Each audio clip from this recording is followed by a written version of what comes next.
Guys, আজকে আমাদের কাছে চলে এসেছে সোনামুখী থেকে একটা সিং বাজনার অর্ডার। তো সেই অর্ডারের আমাদের কাজ চলছে।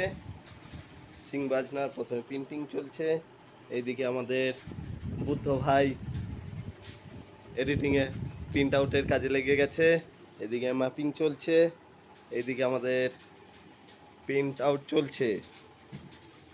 এবং আমাদের বুদ্ধদেব ভাইকে দেখে নিন যে এই কাজটি সম্পূর্ণ করছে। দেখুন প্রিন্ট হয়ে গেছে, এবার প্রিন্ট তুলতে যাচ্ছে। বাহ, খুব সুন্দর একটি প্রিন্ট চলে এসেছে। দেখা যাক বুদ্ধদেব ভাই আমাদের কীরকম বানিয়েছে। বাহ, খুব সুন্দর উঠেছে। সিং বাজনার প্রচারও হয়ে যাচ্ছে এর সাথে সাথে, আর আমাদের দোকানের অ্যাডভার্টাইজমেন্টও চলছে। এই দেখুন গাইজ বন্ধুরা, আমাদের কত অর্ডার চলে এসেছে, অনেক অর্ডার আছে, সেই অর্ডারের কাজ চলছে আস্তে আস্তে।